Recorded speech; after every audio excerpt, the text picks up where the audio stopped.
Anyway, all right, so let's call the city council work session for August 16th, 2021 to order. There's also an agenda in Spanish on the city's website. A roll call, please, Zaira. Councillor Finley. Here. Councillor Yarna Holloman. Here. Councillor Martinez Blancarte. Here. Councillor McBride. Here. Councillor Bacon. Here. Councillor Cofield. What up, what up? I'm here. Okay, thank you all. Looks like we are all present and accounted for. All right, review of the council agenda and meeting. Does anyone have anything? If you do, raise your hand. I can't see you all, I don't think. Denise, go ahead. Good evening. I'd like to ask the council to reconsider 2021-3762. The taking the urban renewal to a vote. Okay. All right, we'll put that. Anybody have any reason not to add it? We'll probably have to vote to add it to the agenda on the next, but anyway, unless there's any particular idea, we'll bring it up as item 9B under new business. Well, actually, it's continuing business. We'll put it there anyway, or when we get to it. Okay, thank you. Anyone else? Elise. Hello. I was just hoping that we could actually potentially add on the business section a formal discussion or vote of the council to approve the statement that Mayor Rogers wrote to Newberg School Board in support of the equity statement, just so we can have on the record a formal vote of support for the equity statement with Newberg School District. Okay. All right, again, we'll bring that up. Everyone in agreement with for the discussion? Looks to be, that'll be item then, I guess, 9C under new business then later on this evening. All right, anything else for the council agenda and meeting? All right, seeing none, let's move on to council business items. Item 4, anything for the business items beyond what we just talked about? All right, hearing none. Let's move on to presentation. This is item Mayor, 5. I'm sorry, go ahead. You do have an item there, I believe. Sorry, just looking ahead, I think, but just making sure that we didn't miss the Council Rules Subcommittee, but I think I'm skipping ahead. Oh, okay.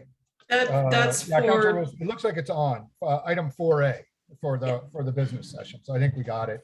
All right. All right. Anything else before we move into the presentation? Or presentations, as the case may be. All right, let's go on to legislative redistricting. Now, with the census now in, this is a hot topic throughout the state and in Newberg, apparently. So legislative redistricting is what I'm trying to say. And I think we've got both James and Sue on this particular one. Who would care to lead off? so it will be me to lead off. Mr. Mayor, can you hear me okay? We can. Okay, sorry, I had some technical difficulties here, so I had to switch computers at the last minute. So my name is Sue Ryan. I'm the city recorder for Newberg. I am also the elections officer. And while legislative redistricting doesn't directly impact, well, we'll get to that. It doesn't directly impact 2022 election cycle, but it will. So I have been tracking this closely for the last couple of years, just learning about it, doing a lot of research here at the city. Sorry, my computer's not wanting to cooperate. So what is redistricting and why do we do it in Newberg? So Newberg is one of the cities that has districts, and some cities are called wards. Our city charter defines that there are 6 districts for city council. The mayor is an at-large position. So districts must be rebalanced after the US Census. The 2020 census, as you all have probably noticed in the news the last few days, The data is being released. And per the city charter, the councilors must have and maintain their residence in the district from which they were nominated. So in Newberg, there's a lot of detail in your staff report, so I'm not going to go through all of that detail, but it's there for the record and for the history so people can see it. In 1996, your charter established a district system. Long ago, the city had a ward system, but I was not able to track down exactly how long ago that was and how long it lasted for. So with the 96 charter, it kind of reestablished a districting system. In 2000, following the census, the city followed 8 criteria. Those are laid out in your staff report. In 2010, they filed 3 criteria. Now, it's a little misconceiving to say 3 because actually they lumped all of the boundary demographics under 1 criteria, and there are quite a few. So for 2020, we had a census. It is behind normal schedule. If the census had been done on time, it would have been released by April 1st and redistricting at the state at least would have happened by July 1st. But there were delays with data. This was both due to gathering data during the COVID-19 pandemic, processing the data, and then court challenges to the data. So the order that this works in is the state must finish first, then counties go, and then cities can begin.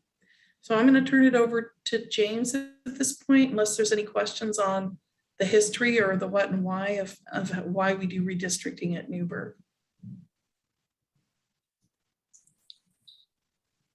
Thanks, Sue. I do have a few comments that I wanted to add on the legal side with respect to redistricting and some of the guidance and principles that are important to follow during that reapportionment process. As Sue's already pointed out, the city charter does require redistricting to occur within a reasonable amount of time after the census is conducted. Alternatively, redistricting can occur when the city so orders. But that is about the extent that the charter goes as far as providing direction on the process. There aren't any necessarily specific procedures or processes provided by the charter or really provided by state law to local governments. The state does have some guidance on public hearings to occur, at the state level. But when it comes to cities, it's less detailed or less clear. That being said, next slide, please. That being said, I will say that it's a common practice to follow kind of some specific criteria or particular criteria that are laid out by state statute, but also have origins in federal case law and some state case law that I think it's important to raise and just walk through at a high level for the council. So I've referenced in this slide ORS 188.010, and that lays out a number of criteria that can be followed when it comes to drawing the district lines. The first is that districts be contiguous, that all parts of the district be connected to other parts of the district. It be one contiguous district. The second is that the districts be of equal population. The numbers do not have to be exact. They don't have to be, precisely the same. But there isn't necessarily a bright line test as far as how much those districts can vary in population size, but they need to be relatively similar. This arises from what we call the one in the legal world, the one person, one vote principle that comes out of a lot of federal case law. I won't bore everyone with the federal case law, but the thought is that ideally, we don't want individual votes diluted. We want, one vote to be assigned with one person, and having the districts of equal size helps maintain that principle of each vote carrying equal weight to the extent that we possibly can. And the third item or criteria is the utilization of existing geographic and political boundaries. This doesn't apply as much at the local level. It's more so at the state level, but the thought is that when you're going through the reapportionment process, that there should be some consideration of the lines of certain boundaries for counties or for the city limits, for example. Again, that's not necessarily as much of a concern at the local level, but it is at the state level. The fourth item is probably the one that generates a lot of discussion in case law, and that's that there not be any division of communities of common interest. So the thought is, or the goal behind that is to not draw district lines in a way that will cut up, dilute, divide, identified, recognizable communities of common interest. Now, of course, as you get more and more lawyers in the room, there's going to be a question of what exactly constitutes a community of common interest. And that's going to vary. And that's something that really is analyzed on a case-by-case basis.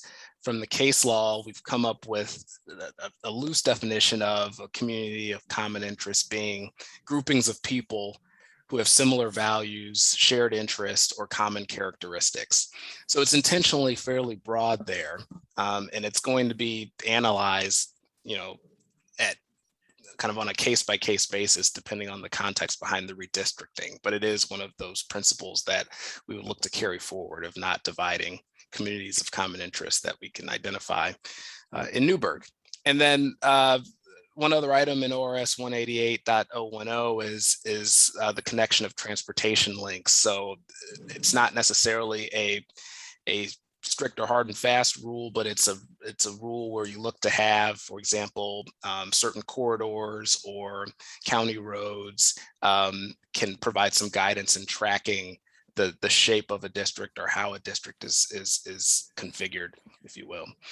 A couple of other items of guidance, if you will, from the statute, that no district should be drawn for the purpose of favoring a political party or an incumbent legislator or another person. And no district should be drawn for the purpose of diluting the voting strength of any language or ethnic minority group. This guidance really came in part in connection with the Voting Rights Act of 1965 and looking to avoid situations where certain populations, particularly minority populations, avoid situations where they are divided or cut up in order to dilute their vote across several districts. These guiding principles also are intended to work in the reverse. So you want to avoid a situation where certain groups are not consolidated into a single district to have the same effect of diluting the vote and by consolidating it into one representative or one district. So those are items to keep in mind, guiding principles as we're working through the process of drawing those district lines. And I will turn it back over to Sue. Sorry, I was a little eager there. So why are we talking about it tonight if you don't have any maps to look at? Well, it's a big topic. We only do it once a decade. Denise was the only counselor that was on city council the last time this was done. When I did my research and asked my fellow recorders for advice, most of them said, oh, she retired, meaning the person who had done it before. So the next steps, as far as a technical standpoint go, is hiring a technical contractor. We've had Mid-Willamette Valley Council of Governments do it one time, and the other time they used a different contractor. So that's fairly simple. I'll get some quotes, they'll take the data, they'll download it, they'll spin up some scenarios, and then they'll come present to you. Most of them are waiting, kind of watching the state. So we'll talk a little bit about the timing in a minute.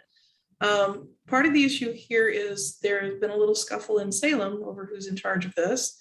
And it was to be completed by July 1st. That did not happen. It went to the Supreme Court, and they've been gave the legislature until September 27th to finish. Under the law, usually if it's released on April 1st and completed by July 1st. If it's not completed by July 1st, then the Secretary of State takes over. So the bets are all on as to whether they're going to finish in 45 days or not, since the data just was released. We have to wait for them to finish, then the counties to finish, then a formal directive to come from the Secretary of State to complete our redistricting. Now, redistricting can't go on while all of that is happening. So part of the reason I wanted to come to you tonight, even though we haven't hired a technical contractor just yet, I'm getting quotes, is to talk about community outreach and education. So in my research of when the city did this the previous 2 times, they didn't do a lot. I mean, they held a public hearing at one meeting, and for the other one, they did a lot of outreach during the census, but not so much during the redistricting that followed the census. So tonight is to get a sense of what outreach you would like and education. And then we don't need a formal timeline tonight, but these are kind of your options.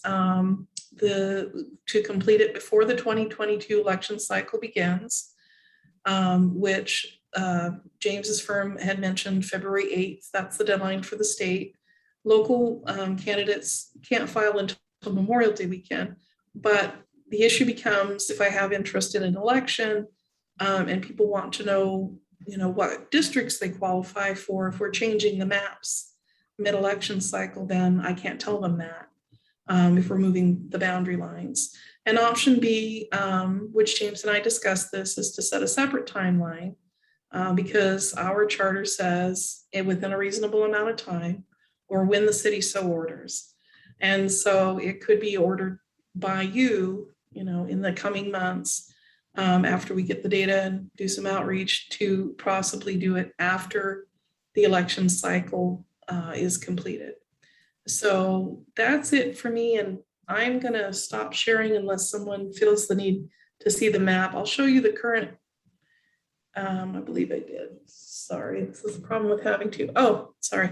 I wanted to talk about resources for those of you like Councilor Cofield who do like their data sets. There is an awful lot on the census and how it works at the census site at www.census.gov. In particular, they have a handy little set of videos called Data Gems. So if you need more data and want to glory in the wash of data from the census, you can go online and do so as much as you wish to. I'm going to stop my share now, Mr. Mayor, and turn it over to the council to just give us some feedback. I know that was a really high level, light and bright overview, but James and I wanted to make sure we got 10 minutes for you to talk about it before we move to the next topic. All right, thank you. It looks like Denise has her hand up. I just wanted to point, we really only use it for council positions. We never vote anything in district the whole time I've lived, we've had it. So it's only where the council lives, I think, which is why we didn't really advertise it that much, because it didn't come into play in every election. It was just created as a way. They had a huge issue in the city before we had districts, and they ended up with everybody coming from one district who were angry. They were angry about one thing. So one neighborhood, Mike might remember that, one neighborhood took over the whole council. So they switched then 2 districts, but that's all we do with it. Thank you. Any other questions or comments, folks? I mean, I always just, always if there's some kind of community outreach, I'm always, in favor of it, namely if it explains sort of how city government works and how, because it is odd in ways to, that I can vote sort of just for my district versus the mayor's, all of the districts, this kind of thing. So if there's a chance, but otherwise, oh, sorry, I didn't see the rest of you guys. I'm sorry. Go ahead, Stephanie. I think Bryce was first. All good. Rick, ours feel bad. You get cut off like mid-thought. Well, I'm trying to be responsible to the council. So there you go. Good. I appreciate that. Listening to the people. It's a good thing. So this is connected to, in a bit to what Denise said. I just want to confirm, and I know this, but for folks that are watching, even though we have districts, districts don't vote exclusively for their representatives, right? Folks across the city, correct? If I may. Yeah. Yes, you have a system here and you can memorize this and then toss it away later or impress your friends, known as split territorial representation. So you nominate by district, but you elect at large. It means everyone in the city can vote on any of the districts. Right. I've been asked this question over the years as to why we don't do it differently. We can do that if we want to. We would have to pay. We would have to pay to have elections by district. So I see. Yeah, maybe for another conversation, because I hear what you're saying, Denise, and I think it's wise to create districts. There is still the risk of a particular sort of area of Newberg holding significant power. If we wanted to, for example, to just flood out of one area of votes in other districts that may not represent that particular district. So it'd be worth, I think, having a conversation. Costs, of course, we want to be mindful of, but I think it's at least worth having the conversation. Stephanie. I was just going to echo what you said, Rick, in that I always think outreach is a good thing, because I do think most people that I run across, even in Newberg, that vote regularly often don't understand how our voting works because it's a little confusing. So in the grand scheme, big picture of things, it's always good for some outreach so people understand better, because I think then we get more people voting, which is important, not just for city council, but for other things. But I also know that we have put a lot of stuff on staff's plates. And so I want to be mindful of that, making sure we're not overtaxing the staff with this, because I know there are lots and lots of other things going on. And I just want to make sure we're not overdoing it for staff. Denise, did you have another comment? No, no worries. Jules. Yes, so I've seen a lot of different I guess platforms or social media links and things regarding redistricting, particularly to communities of color, explaining it to them. And so maybe those are the types of links that could be up on the city. So it's not like you all have to continuously educate. I think if you have those resources available already, I think that would be really helpful either on the website or on Facebook. I think that way you don't have to reinvent the wheel every time, because there's already so many folks doing this type of work. Yeah, thank you for that. Good point. Anything else, folks? All right, Sue and James, does that give enough direction to get started? I would also see if Dan feels that's enough direction. Okay. For community outreach. I'm more of the history person. James is the legal person. And so I thought you were going to put on your radio hat and just yeah, well, I used to do that too. Pick a decade, I've done something different. Yeah. So. Yeah, I mean, I like the suggestion that we use other existing resources. It should definitely help a lot. And certainly we're not the only community that is going to be taking on redistricting in some manner. And so I think, it seems manageable to be able to use some of those resources and get the conversation started. And I'm not sure, as Denise said in the beginning, maybe people will have a great interest in the topic, or maybe not. But I guess the only uses, if there's, not to denigrate the process, but the use being making sure that we have some division of geography for our elected representatives. I mean, that's a good reason. And I don't know if there's more that needs to be explained to folks. So hopefully not a huge lift, but certainly mindful, and I appreciate that there's a lot on our plates right now. So yeah, we'll keep you abreast. Go ahead, Bryce. This could be a dumb question. How does because I'm looking at the map and there's quite a bit of the urban growth boundary that is set to be added on. I'm guessing timing wise though, this wouldn't be taking that into effect because the census was based before we actually end up carrying that out. Correct. So if you look at the map on the wall behind me, sorry, I apologize for the one that's on the front page of my PowerPoint. That's why it says for illustration only. So the city boundaries change every time we annex in property. And so the one online is always the most current. So redistricting involves the city limits, what's in the city limits. And it would have been when the census was complete last year. So whatever the count was, by April 1st of last year would be the census. I've been asked, where do I think the lines are going to shift? If you look at the map, which I did put in your packets as well, districts 4 and 6 have probably built out the most in the last 10 years. If you look in the upper northwest corner of District 4 on that map and you zoom in quite, larger on the computer, you can see that those are just streets with no little plat marks, no little blocks where houses are. And then 6. So for example, on the district map we have today, the Greens is not on there. The map is like 11 years old. So then the question becomes, well, what happens to the other lines? Do we smush 3 and 5 and 2? And so, for example, what they did 10 years ago was they spun up 6 different scenarios. They gave them 6 different maps to comment on. Denise may remember this.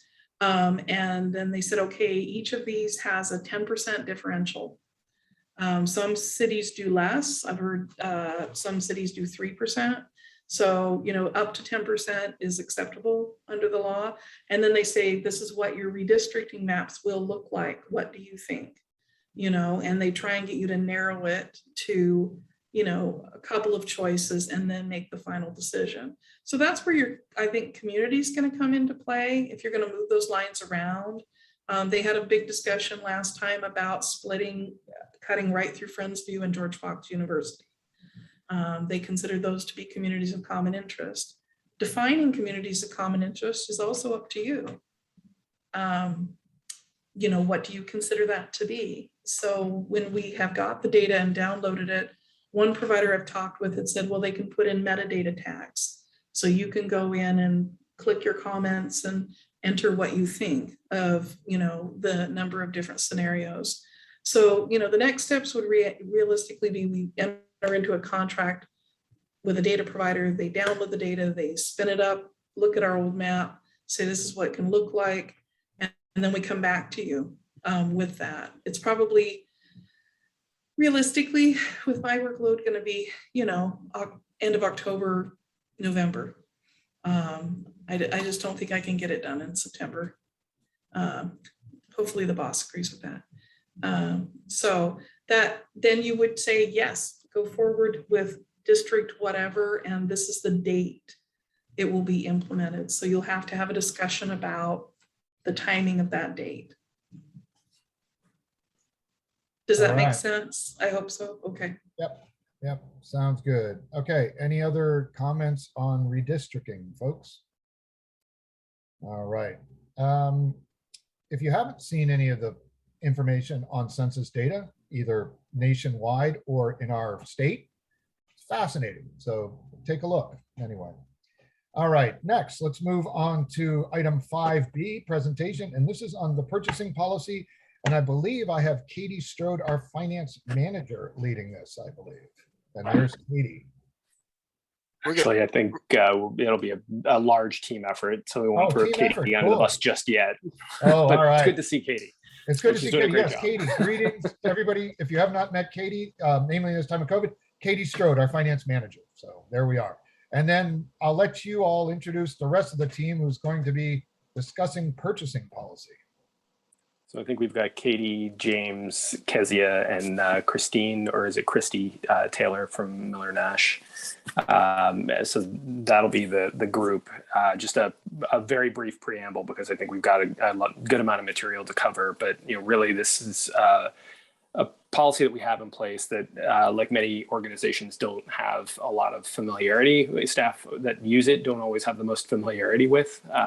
Purchasing is super important, especially to do it correctly and within the legal bounds and all the budgetary things and all the stuff. It can be complicated, but it also can be daunting for folks.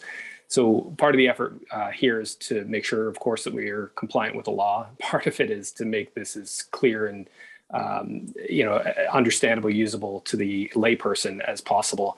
And this has been an effort that finance have been working on for quite some time. And so just happy to kind of have it to the point where we can have a discussion about some key items. This is something that council does adopt. And so that's why we're bringing it forward, even though it's obviously not necessarily something that you'll implement, I guess, right? This is one of those things where we have a policy that is handed off to staff to implement. So there's some milestones that James and company will kind of review. And I think from there, I will shut up and let him talk. So thank you. That's a great intro. Thank you, Dan. And excited to share about the work on the policy. I'm going to try to share my screen and at the same time show my limitations with respect to technology. Let's see here. So that do it. Okay, great. So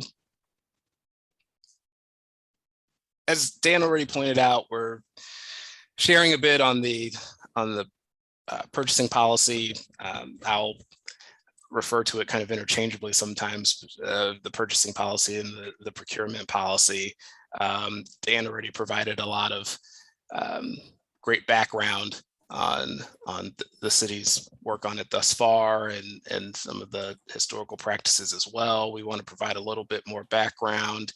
My colleague Christy Taylor has joined us today and is going to provide some additional detail on some of the for the council on some of the kind of broad brushstroke items in the policy and some items that we've updated. And then also we're looking to have a bit of a conversation about some potential additional concepts for the policy and for the authority that the city has in place to procure goods and services and the like. So a bit more on background or some of the legal infrastructure. So the city of Newberg, just like all other public contracting agencies in the state of Oregon, has to follow the Oregon's public contracting rules, which are captured in ORS 279, ORS 279A, B, and C. And also there are a set of procurement rules that are prepared by the Oregon Attorney General that lays out or specifies some of the procedures that public contracting agencies can follow when carrying out their procurements. Now, the Oregon Attorney General's rules don't necessarily have to be adopted by every public contracting agency, but if they aren't adopted, then that public contracting agency needs to adopt its own set of rules to actually carry out the specifics of the requirements under the public contracting code. Here in Newberg, Newberg has as part of its municipal code, Newberg Municipal Code Section 3.25, which does adopt the model rules in large part, but also has some areas where it deviates from the model rules. So the main infrastructure that's in place in Newberg is we do have a purchasing policy, and there is the municipal code section 3.25, but we're looking to make some updates or even pivot a little bit to set up an infrastructure that consists of an updated version of the municipal code, appropriate municipal code section, as well as an updated purchasing policy. The work that's been contributed by finance and legal and other departments is already well underway. And then also we've been developing updated bid documents in contract form. So when you're actually going out and procuring goods and services, the documentation that can be used during that process. So we've taken this approach of updating this documentation to accomplish a few goals. One is that we've wanted to confirm legal compliance. There have been some substantial updates to Oregon's public contracting code, particularly in 2015 and in 2019. And Newberg's municipal code had updates, I believe in 2005 and in 2008, and there have been some tweaks here and there along the road as recent as last year. But we wanted to get the two authorities, completely aligned here, and that's been a big part of our work in updating the documents. The second piece is contracting, what I refer to as contracting efficiency, and that in order for the city to provide the services at the level that it wants to provide to the residents of Newberg, it's important to have efficient contracting practices so that it's not taking a year to go and purchase computer monitors, right, for example. And so it's something that we were very intentional about is trying to identify areas where we can be efficient in the city's contracting practices. The third piece was clarity.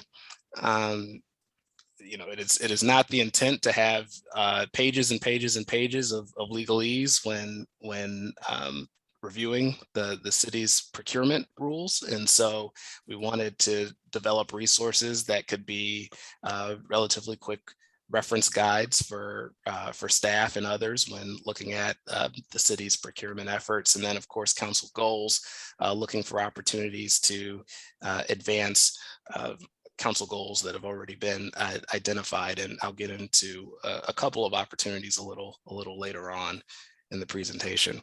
So I'll turn it over. I think the next few slides, my colleague, Christy Taylor, will drive on those and talking about just kind of giving an overarching look at the purchasing policy and some of the key areas that we want to, council to know about, and also talking through some of the updates that we've made here over the last several months. Christy? All right, thanks, James. And thank you everybody for having me today. I'm excited to meet you all. Like James said, we're going to talk a little bit more about the specifics of what we're doing with this purchasing policy and changes that we'd like to make. So I think if we can advance to the next slide. Is that you, James? Okay. That's me. Yes, just give me the cue and I'll keep it rolling. Thank you. All right, sounds good. Okay, so part of the purchasing policy has to do not just with the procedure of how you actually go out and get your goods and services and what that documentation has to look like, but also we wanted it to be clear who within the city has authority to make certain purchases and to sign contracts. And we've structured that by value. So the city, back one. There we go. The city manager is authorized to issue all of the solicitations essentially, and then to actually award and execute the contracts that come out of those solicitations if they're valued at $100,000 or less. Department heads within that $100,000 cap have the signing authority for most purchases under $50,000, with the exception of personal services contracts, which will be handled by the city manager. And we'll talk a little bit more about personal services contracts later, but for now, what you need to know about those is they kind of have their own procurement rules, and they're for more, well, as the name suggests, personal services, things that you would really want somebody specialized to do. So things like if you're hiring an artist, if you need attorneys, accountants, that sort of thing, positions of trust really, or creativity fall under that umbrella. And then we've also made some updates to talk about what happens if a contract has to be amended and that amendment increases the contract's total price, or affects what's being paid under the contract. So there's authority for the administrator of that contract to basically do an amendment of 10% of the contract price. And then if it's more than that, then the city manager would have to approve that amendment. And then of course, that has to also fall in line with the signing authority. So if the amendment is $100,000 or more, increases the contract price $100,000 or more, that has to go to the city council. Next slide. Okay. So in addition to laying out the authorities about who can sign for what, we've also taken the policy and tried to really add some more detail about what happens when you go to create these solicitation documents. So when you put out a request for a proposal or an invitation to bid, there are very specific things that the law requires be in those documents. And we want that to be very clear to whoever is preparing these solicitation documents. So we went ahead and we've added some more detail and directions about that. And then the law also does require certain documentation to be kept as part of the procurement process in the file for a certain procurement. And that would typically be documentation that regards decisions and efforts made in procurements that are solicited without going through a formal process, which the code does allow in certain situations. And so when you're doing that, when you're kind of sidestepping what would normally be required formally, you want to really keep track of what you've done in the event that somebody wants to come back and challenge it. So we wanted to be very clear about what kind of documentation should go in the file and how it is to be kept once it goes in the file. We can do the next slide. Okay, and then we're also recommending some edits. James talked about the fact that there are requirements within the Oregon statutes, and then there are these rules that implement the statutes and sort of lay out the process for how you go about doing procurements. And so we've made some edits to the procurement policy that are made in an effort to better align, I think, the procurement policy with what is required by law, and also the procedures that the city has adopted as part of their procurement rules. And we're also trying to make, as James said, some suggestions that we think will help to increase flexibility and sort of streamline the process, so that while we do have to comply with all of these requirements and steps that are laid out by the law, we don't want it to take too long. We want it to be streamlined and efficient. And one of the places that we can do that is these personal services contracts that I talked about. So personal services contracts, as I said, are things that require more of a position of trust or special training.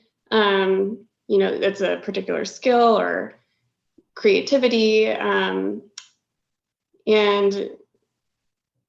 the quality, I guess, really depends upon the service provider and skills unique to that service provider.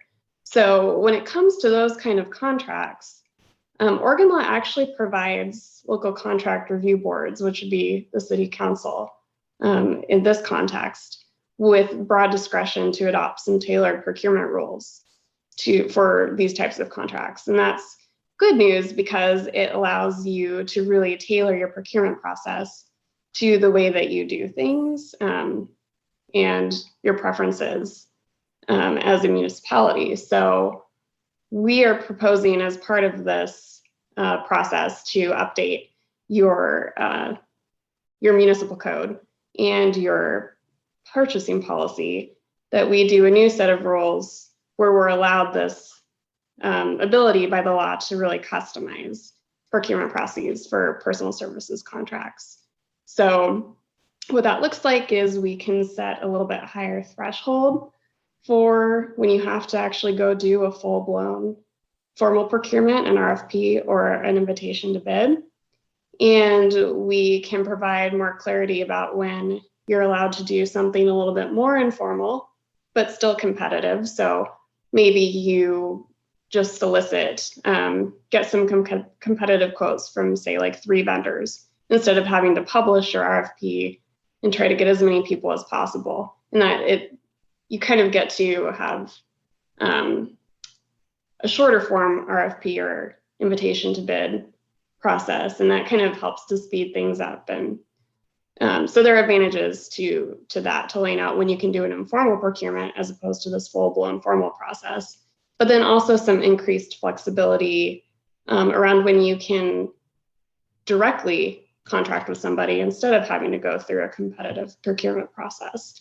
So those are really the areas that we're looking at in terms of the procedures.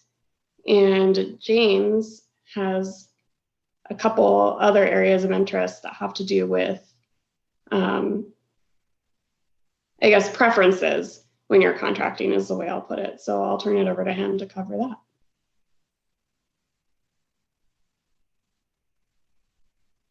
Great, thank you, Christy. So Christy's right. In addition to the recommendation about a set of rules for personal services contracts, there are a couple of other considerations that we wanted some feedback from the council on. The first is dealing with local preferences, which is a somewhat frequently discussed topic, but not a ton of guidance on. So when I say local preference, I'm talking about building something into the procurement rules that provides some sort of preference, frankly, to local bidders or local proposers.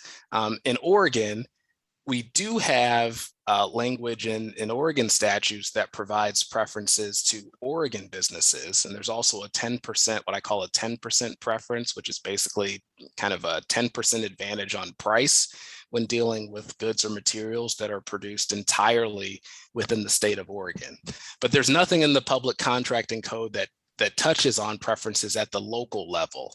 And so as a result, we're in some legally gray territory, quite frankly.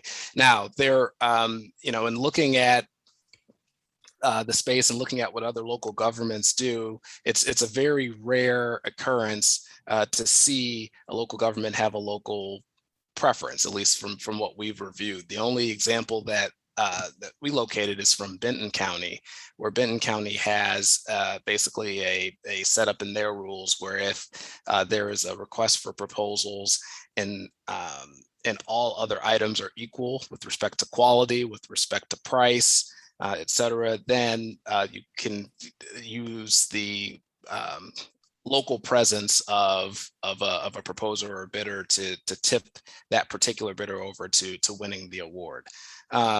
So, that although the statute identifies multiple areas where preferences can be applied, local preference, the statute is silent on. So it's very much a gray area. But we certainly see, the advantages of obviously providing a preference or an advantage to local businesses. If the council wanted to go in that direction, there are a few things that, a few questions we would need to work through. One is, what exactly is a local bidder, right? Is it based on where company's headquarters is? Is it based on how many employees are located in Newberg? We'll have to figure out, draw some lines around what be a local bidder. The other piece is the preference applied just to those within Newberg city limits, or are there other geographic boundaries, Yamhill County, for example, that we would want to entertain.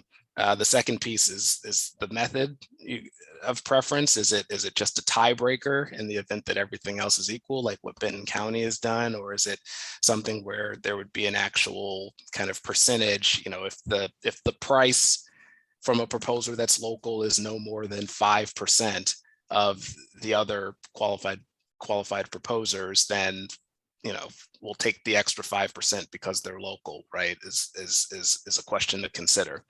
And then there is some exposure to potential award protest. We have not seen challenges to the local preference that's in Benton County, but it is an kind of determined area of law. So it's something that we'd have to that's I guess an area or an exposure that we'd have to carry if we included a local preference. And of course, that exposure would vary depending on how aggressive or non-aggressive that local preference is. The last item we wanted to talk about is MWESB firms. So when I say MWESB, there's kind of an industry definition, and then there's what I'll call a definition that I'm using for the purposes of this presentation to align with Oregon statute. So MWESB stands for Minority, Women, and Emerging Small Businesses. It identifies certain firms that are owned by minorities, women, or small businesses. In Oregon, public contracting agencies are allowed to limit competition on contracts that are less than $50,000 in order to carry out, certain programs where they're targeting MWESB firms. Under the Oregon statute, when I say MWESB, and the way that I'll refer to it for the last minute here of this presentation is it includes minority-owned businesses, women-owned businesses, emerging small businesses, and businesses that are owned by service-disabled veterans. So in that context, if it's under $50,000, you can limit competition. If it's over $50,000, you can't necessarily limit competition, but there are other procedural rules or items that you can do to try to target those types of businesses. One resource at the state level that a lot of local governments rely upon is the Oregon State Certification Office for Business Inclusion and Diversity, which is referred to as COBID with a B. And that office actually has a process for certifying MWESBs and also works with MWESB firms to try to get them further engaged in the Oregon marketplace. This is an example of a program, and this is loosely based. It's not exact, but it's loosely based on a city in Washington County that has an MWESB program. And this particular chart focuses on goods and the goods and services section of procurement. So goods and services contracts, and it's just designed to give the council an idea of what some of these types of programs look like. You can see with this particular chart, they did not take an approach. They took an approach at different tiers or different contract sizes. So if it's less than $10,000, this city strongly encourages staff to review the COBID directory and reach out to MWESB firms that are listed in the COBID directory. If it's an intermediate contract between $10,000 and $100,000, the staff has to contact at least 3 COBID certified firms and post the opportunity on Oregon Buys. And then if it's a formal procurement for goods and services more than $100,000, there's certainly posting the opportunity on Oregon Buys, but also there's a requirement here that in the RFP for that contract, they're requiring that 10 to 20% of the points, the point system under that RFP, be awarded based on whether the proposer is a COBID firm, has submitted and provided a detailed plan to engage COBID certified firms, or has demonstrated a history of engaging COBID firms. So just a brief example. Of course, with any sort of program, we've got to give some thought, and we would work obviously with staff on this in the city to how do you go about tracking actual contracting efforts, identifying who implements these programs, and also targeting which types of contracts or which firms the city really wants to highlight or focus on in its procurement efforts. So just a few questions for the council to consider, just to outline kind of what we're trying to cover. One is feedback on a recommendation with rules for personal services contracts. And then 2 is trying to get a gauge for the council's interest in exploring some sort of local preference in the rules. And then 3, and is trying to get the council's direction or input on the interest in a program that would focus on MWESB firms.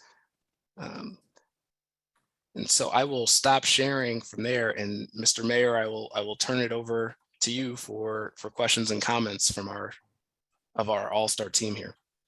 All right, folks, there you go. Questions or comments in the areas that James outlined? Mike. Yeah, I think it'd be a good idea to come up with an idea of, giving some preference to local businesses. I would say we look at not just inside the city, but as long as you've got a Newberg address, then why not, try and give some preference to those businesses that are, putting in bids for different things. I mean, I would like to look at something like that. All right, anyone else? I also like that because I feel like I don't care if it's Newberg or Yamhill County or that, but I do feel like the money that we give them comes back into the community in several different ways because they're paying people who work here. They give to some of the most generous supporters of boosters and all of those are contractors who live and work here. So I think there's a lot of ways our dollars being spent locally go out into our community. But I like the other ones too. I mean, I like that. That's my favorite for local businesses, but I do think we should look at I forgot the acronyms there, James. Oh, no, it's fine. So there's MWESB, That local, okay, local That one. preference, and then the personal services contracts. Okay, Bryce. Yeah, I'm with both Mike and Denise for sure on local. I'd probably advocate specifically more so for Yamhill County, because I do know there are folks that maybe live outside of Newberg but live in Dundee or Lafayette, and they're so connected to the community that I think should benefit from having increased opportunity preference, and absolutely would advocate for COVID certified businesses. I think that's huge. I would also say, in addition to looking into that, having an explicit conversation as a council on what our goals are. I believe the state of Oregon, when they started it, was like around 2012 or 13. We're hoping to get around 10% of businesses that were either minority owned, women owned, service disabled, vet owned, or emerging small businesses. And I think within a 2-year period, and I'll put the report that I found in the chat, they didn't even hit 1%, or just barely hit 1%, even though they had a 10% goal. And so I think goals are great. Putting these things into practice are good, but ultimately, if we're like the rest of the state and end up around 1%, I think we can do better, need to do better. But yeah, those are my initial thoughts. All right, anyone else? All right, well, again, I agree with the idea of giving some kind of a local preference. I particularly like the idea in the case of a tiebreaker, and whether that's 50,000 or more, but I think that I like that. I would be more interested in seeing it as a certain mile radius around Newberg. Part of that has to do with sustainability and the impact if people are driving from far, far away at some point. So I think that would be part of it, but I like the preference.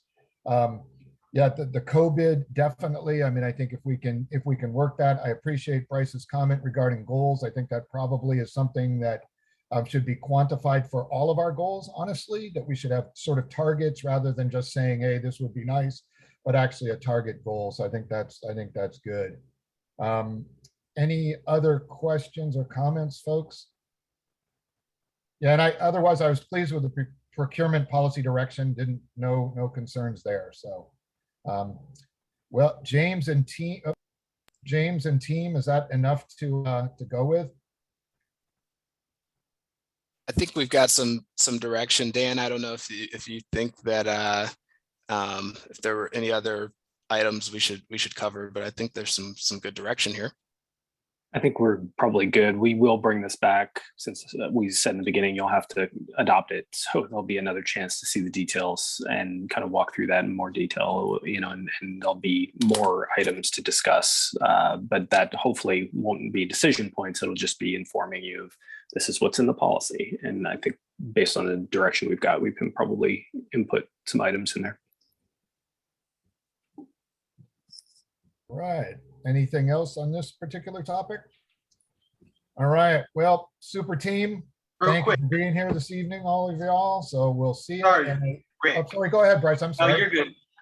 It just occurred to me, I might be wrong on this, but I think Ty Harden Moore in the work she did might have pulled some data on contracts already.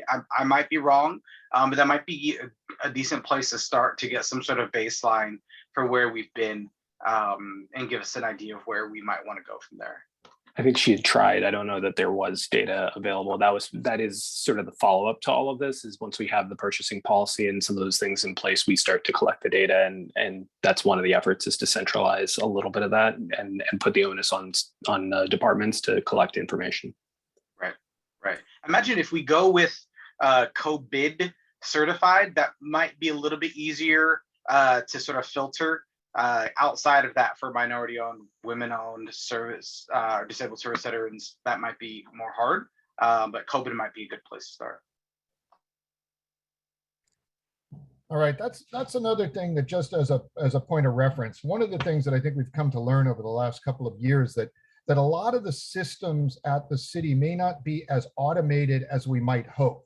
And this is where things like bidding, things like human resources data, are not as automated, I've come to learn, as we might hope. So it's not as easy always as pressing a button, I've been told. So anyway, so keep that in mind as we go along, but that is just yet another thing to discuss at some point. So there you go. All right, anything else on this or any other item in the work session? All right, seeing none. Let's come back if we can. I got 7:02. Is 5 minutes enough? You guys come back 7:07.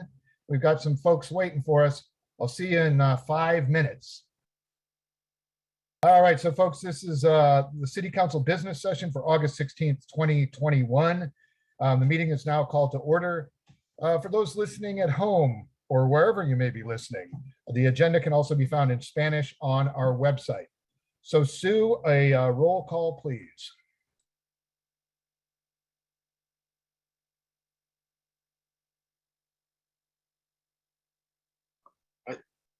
Sue, did you call me? You might be muted.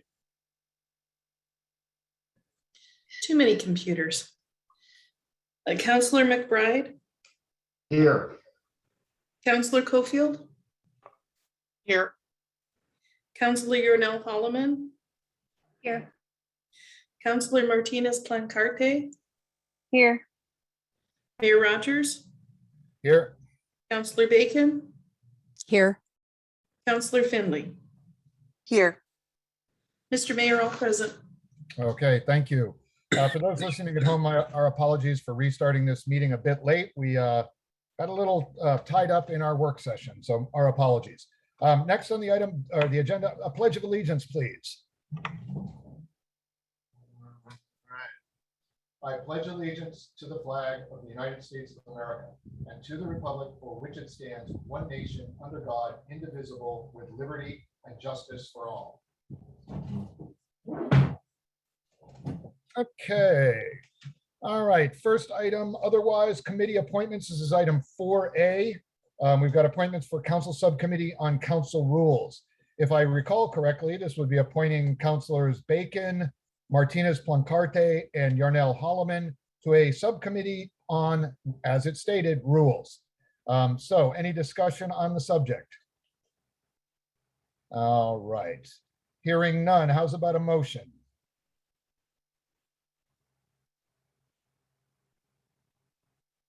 Well, we got a couple can't really might have a hard time making the motion. So anyone?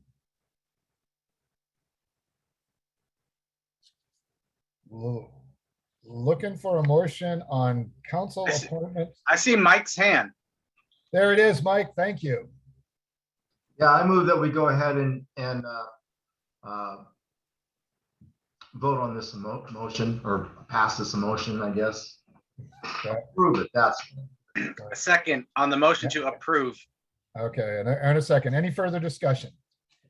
All right, all in favor signify by raising your left hands. And that looks to be unanimous. All right. Thank you, Sue. I think is, yep, and Jules did raise her hand by the. Yeah, my video's frozen right now, so I can't see anyone. So Okay. I'm gonna log off and log on. Okay, and we'll see you voting with that hand thing. All right, let's move on now into item 5A. This is a Taste Newberg, Visit Newberg quarter 4 report, April 2021 through June 2021. Leslie Caldwell, please. Good evening, Leslie.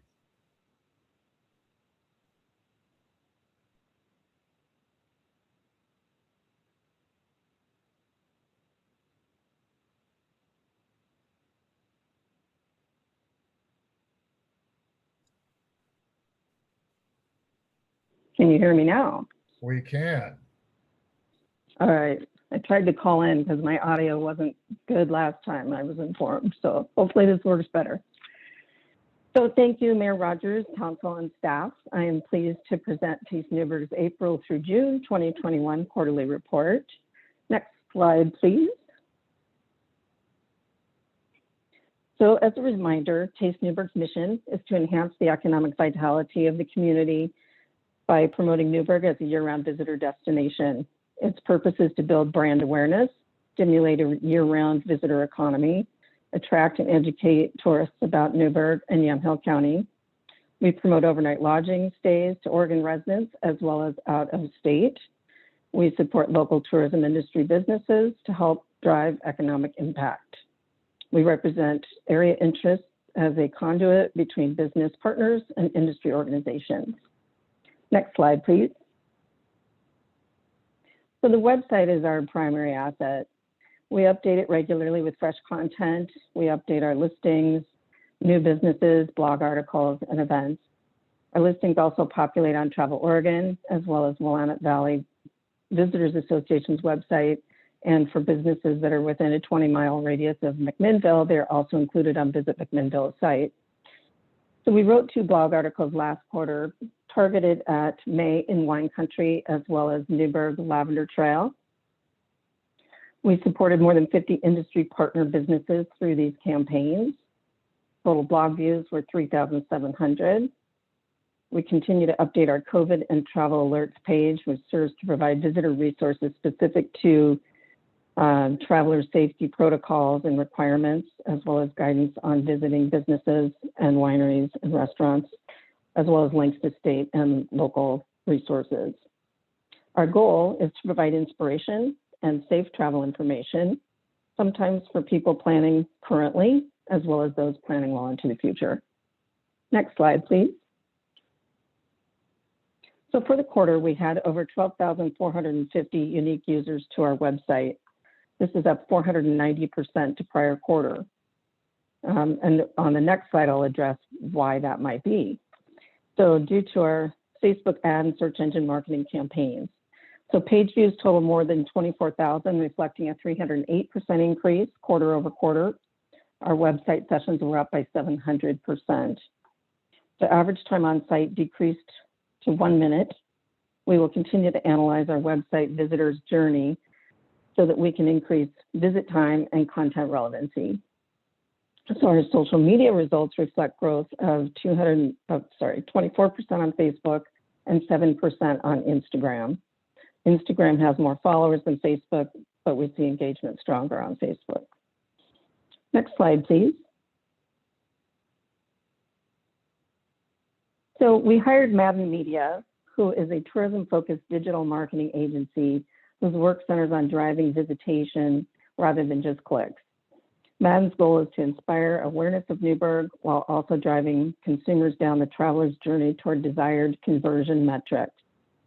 They implemented Taste Newberg's paid social media and Google ad campaigns for the months of May and June. Keyword research was used in developing our ads to deliver compelling messages to targeted audiences. We established Google Analytics goals that are trackable for website outbound links to lodging, dining, newsletter subscription, among other metrics. The slide recaps the increase in traffic and engagement. The campaigns will resume in early September. Next slide, please. So for our social media focus, it's include inspiring stories and videos, including our spring art blooms in Newberg Wine Country and Newberg Lavender Trail campaigns, as well as Adel Fun's Winery's 50th anniversary and new business Art with Elegance, also known as Studio 306.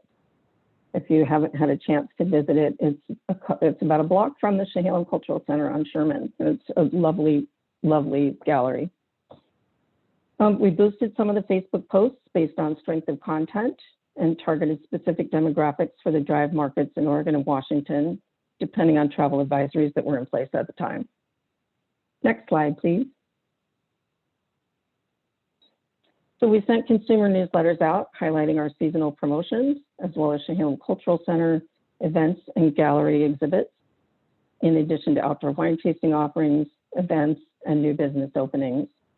We also sent e-newsletters to tourism industry partners, including information about our Newberg Lavender Trail promotion, as well as Newberg-specific events and new business information that can be shared with their customers. We are particularly pleased with a 40 to 59% open rate, which exceeds the industry norm and confirms that our content is considered relevant. Next slide, please. So building our image library is a continual work in progress.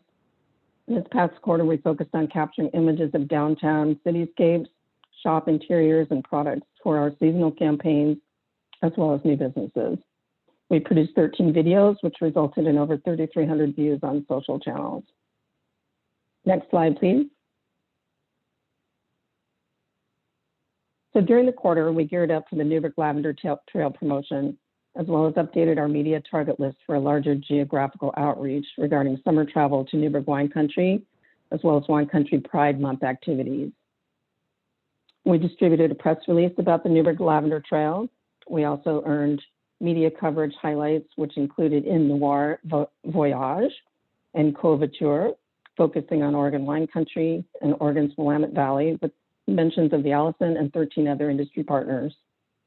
We were also featured in Seattle Met Magazine, 1859 Magazine, as well as KPTV, OPB, Thrill List, and Eater Online, among others. So coverage metrics since we started tracking in June 2020 generated online readership of 186 million, 397,000 views, and 27,000 social media shares. Next slide, please. So we hosted 4 media visits in this past quarter with stories in the quarter for spring summer coverage. We coordinated a media familiarization tour with Ribbon Ridge Wine Growers Association for 18 wine culinary writers scheduled in August. We will also be hosting 4 writers, or we also did host 4 writers in July, which I will report on for the next quarterly report. Next slide, please. So our April media coverage with the articles listed here, there were 6 articles mentioning Newberg places or happenings, including the One Barrel Challenge, which is a collective dream of 7 like-minded wineries, 5 of which are in Newberg, to make Oregon's wine industry more accessible and inclusive, regardless of race, color, or creed. Next slide, please. Our May 6 media mentions included great articles about Oregon wine country back roads, delicious Pinot Noirs, and fewer crowds, and another article about road trip scenic destinations. Additional articles were wine, culinary, and arts focused, highlighting more various Newberg tourism partners. Next slide, please. Our June media coverage generated 9 articles with themes ranging from restaurants to visit post-wine tasting, summer travel places to go, best places to stay, and other things to do in Oregon wine country, with 25 Newberg businesses mentioned. Next slide, please. So this chart tracks net City of Newberg receipts for lodging tax revenue per quarter. April to June 2021 receipts were down 36% to budget, but up 331% year over year. Total receipts for the 2021 fiscal year were $617,000 compared to $836,000 last year, and 2019's record year, which was $1.146 million. This fiscal year's actual TLT revenues were up 8.7% to budget. Q3 revenues to Taste Newberg were $51,000, down $39,000 from anticipated TLT revenues. So contributing to revenue decreases was that the Allison only had 42% of its rooms available for stays in the past quarter due to labor shortages. Vacation rentals performed stronger than the hotels, while some of the inventory remains off market. Some of it's been rented for long-term stays. Some have just decided not to put their units back on. The Allison advised us last week that due to continued staffing shortages, they will be closed on Monday and Tuesday nights through the end of this year. They are still working out the details, but advise that they hope to increase their nightly caps as a result of the midweek closure. So as you might recall from my last report, they are they're limiting their weeknights to approximately 20 rooms and weekends to approximately 75 rooms out of their total 85 available in normal times. So unfortunately, we will continue to see the TLT revenues impacted by this decision. Occupancy forecasts are strong for the fall, but there is traveler hesitation to a certain extent due to the Delta variant. So we'll continue to monitor these situations. Next slide, please. So as far as partnerships, we actively engage with our state and regional DMO teams through participation in the Governor's Conference on Tourism, the Oregon Destination Association membership meeting, and participated in webinars about ways to build back the tourism workforce. We continue to participate in the Willamette Valley Visitors Association PR and Marketing Committee meetings, as well as Race, Diversity, Equity, and Inclusion Task Force and the Reopening Willamette Valley Task Force. As a board member, I also contributed to biennial strategic planning and budget preparation for WAVA. Next slide, please. Some of the other support with industry organizations, we supported Willamette Valley Wineries Association through May and Wine Country campaign promotions. I participated on the hiring committee for the Chehalem Valley Chamber of Commerce Executive Director, and also presented Taste Newberg, TLT, and tourism to young pros. I wrote letters of support for CPRD's grant request for phase 1 of the Newberg Dundee Bypass Trail. And I also wrote a letter of support for the City of Newberg's Urban Renewal Plan. Next slide, please. Now to the finances. So total Newberg, Taste Newberg's total revenues in the fourth fiscal quarter was $46,000. $26,000 were PPP loan funds, and $20,000 reflects the TLT paid from January through March quarter. As you may remember, the prior quarter funds are not paid to Taste Newberg until the following quarter, so it's always a quarter in arrears. Our most significant expense line items in the quarter were for advertising and marketing campaigns, public relations, website, and payroll. We will continue to gauge TLT revenue on a quarter-by-quarter basis so that we adjust program expenses accordingly. For the fiscal year end, Taste Newberg's total revenues was $165,000, which exceeded budget projections by $39,000. Expenses exceeded revenues by $68,000, which were covered by carryover funds.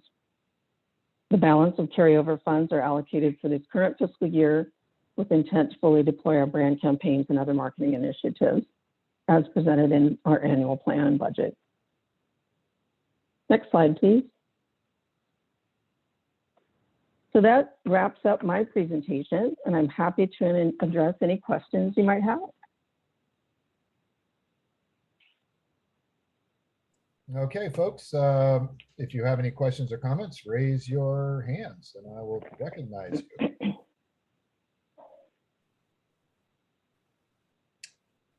All right, well, I will, go ahead, Bryce. Sorry, I always go late because I know I talk a lot, so I try to wait like 4 beats for other people to go. Leslie, as always, it's good to see you. We got to connect again soon. Especially want to thank you for writing a letter in support of the urban renewal. Yeah, obviously it's a huge deal. So thank you for all your partnerships. I had a quick question on page 6 of your presentation. I know these are just highlights, but I noted that 6 out of the 9 things that you're highlighting have to do with wine and wineries. And I sense that theme throughout the presentation and your background. And I love wine. We know Newberg has lots of wineries. I'm curious though, and there are 2 questions that emerge. One, what percentage of your advertisement and promoting would you say goes towards wineries, just an approximate amount? And 2, is that an intentional decision? If so, why? I guess it's 3 parts. And then if not, I'm curious if there might be other businesses that could benefit from what you're doing. That was a lot. I can break it down if you'd like. If I could, just before I jump in, let's remind our folks, counselors, not to call you out, Bryce, but remember, 1 question at a time. If you want to follow up, ask for a follow-up, go through the chair, and we'll try to keep on that. As we mentioned at the last meeting, we want to make sure we're following protocol. So first question, why don't you repeat it again, Bryce, for Leslie? Yes, first question to the chair. What percentage of the advertisements, in your opinion, go towards wineries? Okay. I'm just, yeah. Oh, sorry. Go ahead, Leslie. Just guessing at a percentage, I would have to say probably 70%. We've got the culinary side, we've got arts and culture. Trying to think what else. Outdoor recreation. So our next blog article, right? Our next blog article is to be focused on outdoor recreation, for example. And the other question, Bryce. Yes. I love seeing the lavender trail. I'm curious if it was an intentional decision to focus approximately 70% or so on wineries, or is that just something that's kind of emerged out of default? Well, I think in the case of the lavender trail, there may have been only 1 or 2 wineries involved in that at all. It was mostly food and beverage vendors, our U-Pick farms. Trying to remember who else was in that. Miss Hannah's Popcorn. So there was the only reason we would even focus on the wineries for that was specifically because they have lavender in their fields. That makes sense. And I should have clarified. I love the lavender trail and the Hannah's Popcorn, and those seem to be out of the norm, which is mostly advertising wineries. And so I appreciate you're responding to my questions. I think that the point is there are a lot of, I think, other really, really good businesses in Newberg that could also benefit that don't fall particularly within the wine industry. And I've seen you'll do really good things. I remember, I think you did 12 days of Newberg or holidays or something. I really love seeing that as well. So it might be something you look into doing more of. Yep. Thank you. Other questions or comments, folks? I'm giving it a few ticks, so. All right. Hearing none. Leslie, as always, thank you for all the great work. Love the pictures that you presented with the presentation. I thought whoever does those pictures does fantastic. I mean, amazingly, Dos Mundos food looks even better no, that's not true. It looks much better in person, but nonetheless, it's very good. So that was cool. Now, this next question. We're very excited. Yeah. I was going to say, we're very excited that Dos Mundos is adding a location on I have not heard that. Is that right? Where are they adding it? Do you know? I have not been able to find that out yet. Yeah, all right. Well, we all got to visit and ask them straight up, where are you guys going? All right. Next thing, and this may be a little trickier, but I'm going to run the risk anyway. So you rely on social media mentions, earned media coverage, articles, and media visits. And this isn't necessarily the quarter you reported on, but it is more the current quarter. With some of the news pieces, media coverage that are circling the school board, have you anecdotally seen anything where there has been a push against visitors wanting to visit our fair city?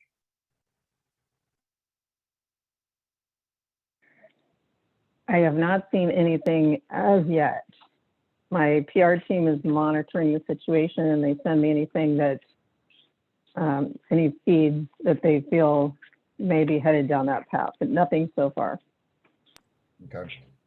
As just a heads up, I did hear earlier today about a boycott that is trying to be organized. And also did hear from an individual person who said that they will not visit, even though they usually come here quite often, but will not. So again, I'm glad you're monitoring it. Hope your PR people keep an eye on it. So thank you. Anything else, folks, for the good of the order? All right, Leslie, thank you so very much, and we will see you again soon, I am sure. So thank you. All right, on to the city manager's report, item 6. I will try to run through some items briefly, not to derail the agenda. But you know, lately, I think it's been about a year and a half, started with COVID update, and unfortunately, I'm going to start with that again.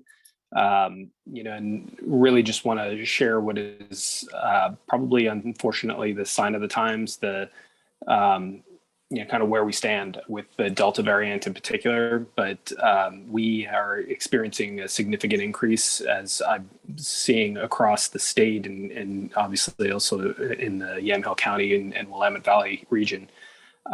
We are likely to close public access to our facilities beginning Thursday.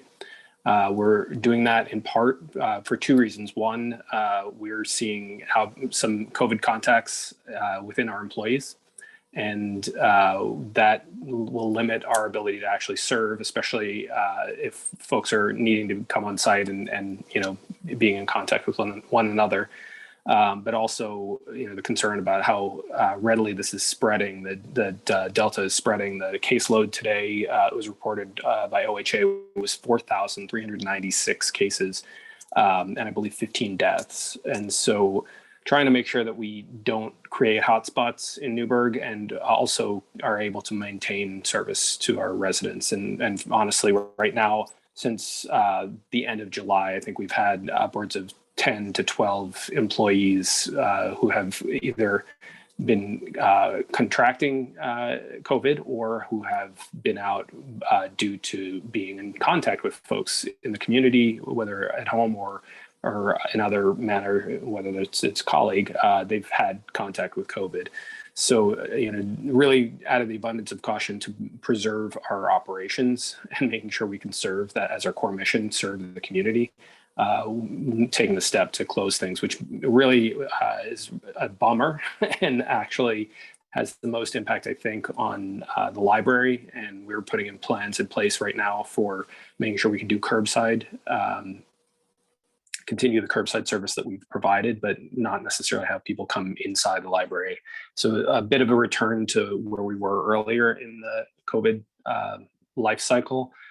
Which again is unfortunate, but doing this so that we can continue to provide service. You know, also related to somewhat on the doom and gloom path, maybe not. We did have our 3rd heat wave this last week and did open some cooling shelters. I think hopefully that's a bit of a good news item. But you know, that's the 3rd time this summer that we've had temperatures in triple digits and needed to do so. And so we had several locations. We coordinated with other parties in the county to coordinate information to folks and make sure that we had water and cool indoor locations available for community members. So I think that was successful. I don't have numbers from the this last iteration. You know, trying to pivot maybe upward into the good news. We do have about 19 current or planned recruitments, recruitments that are underway and a little further along in the sense that we're actually doing interviews and those kinds of things. are the bilingual community engagement specialist, the human resources manager, and a couple different planner positions that we have available in the city. And I hear good things about all of them in the sense that we've got good candidates, a number of candidates that we can interview and all those things. And one of the nice things is that while COVID and other things have impacted the size of the pools that we are seeing, we're seeing smaller applicant pools. We're still seeing quality applicants. So I think that ultimately still bodes well for the city. Next, kind of something that I think you're aware of, but wanted to share for the community.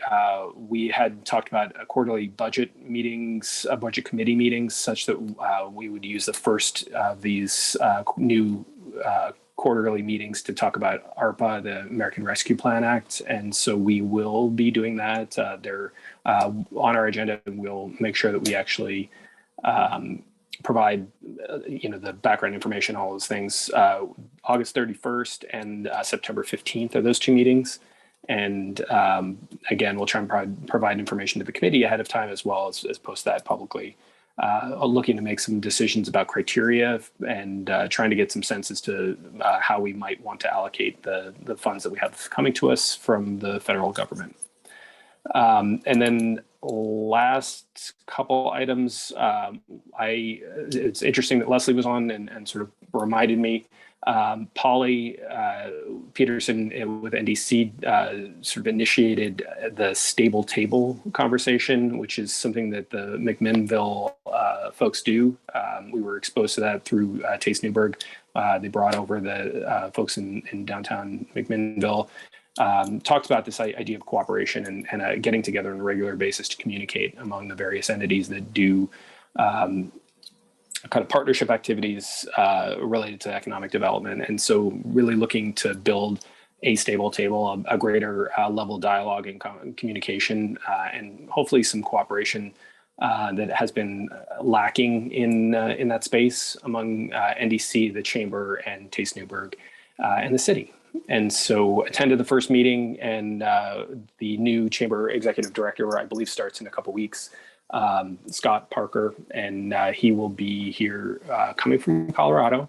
Don't hold it against him, but no, I think he'll be a great asset, and we're looking forward already to ways that we can expose him to key community members and sort of speed his introduction to Newberg. So that's part of but not the only purpose to the stable table. And then lastly, personally, one of my goals this year has been to do some outreach and really kind of, it's been a year and a half of dealing with COVID and other things. So trying to get out and meet other managers and do some learning from other folks in the region, I should say. So I did have a chance to meet with Steve Powers, who's the manager in Salem, talk about some things. Took Chief Kosmicki and Captain Ferguson over to Milwaukee to meet with Ann Ober and her police chief, talk about some equity work that they've done in Milwaukee. And, I've also went and had coffee with Shannon Beaucaire in Carlton, who's new and came over from the coast. And so just trying to build a bit more of a network for things that we can cooperate on and collaborate on. And so, some good conversations about areas of common interest there. And that is my report. All right, well, thank you. Questions or comments, anyone? All right, seeing none, well, thank you, Dan. Next, on to item 7. This is public comments. And for those who may be signed up to speak, and for the council, a couple of reminders. 5-minute limits for each speaker. This is generally a time for general comment, not items specific to the agenda. And we generally do not interact during the course of public comment. If there is an item that we want to bring up, a counselor can raise that and we can bring it up for a later agenda item or a later day. So let's start. In your packet, there was a written public comment from Matthew Pruitt. He decided he did not want it read, nor did he want to present it in person. But I think, Mr. Pruitt, if you're listening or if you hear of this later, I would love to chat with you about your comment. So you can reach me either at rick.rogers@newbergoregon.gov or my office phone, 1276. And then let's move on to those who may be waiting on the line as attendees. I think the first on my list is Jesse Cad.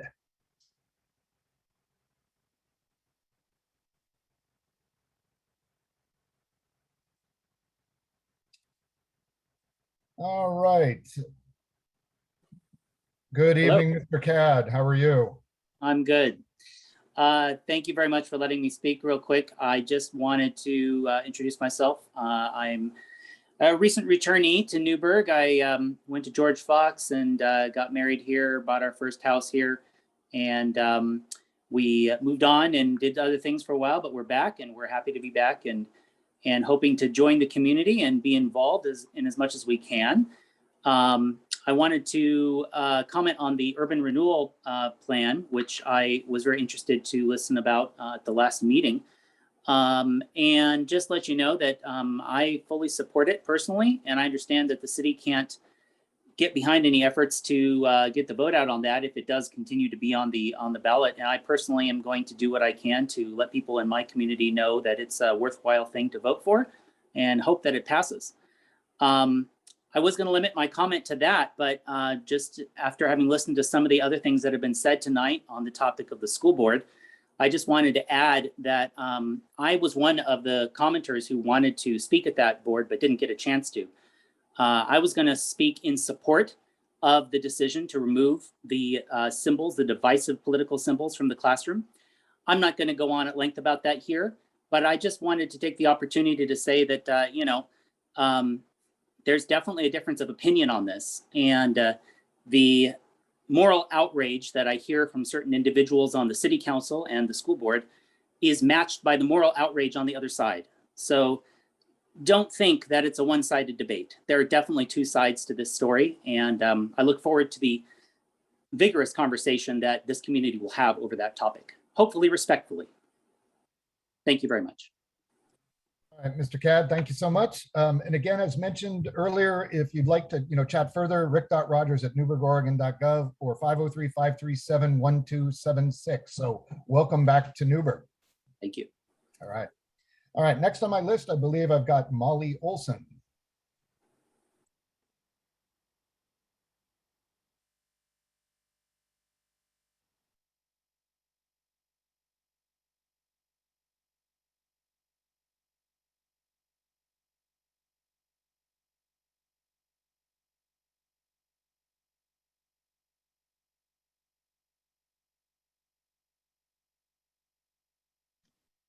So many buttons to press before you can actually start. Can you hear me? Yes? All right. So good evening, Mayor, City Council, and City staff. I actually prepared this so that I wouldn't wander and rant. So for your benefit. I come here this evening to ask you to please reconsider spending Newberg tax dollars on an urban renewal election that has not been requested by the citizens of Newberg.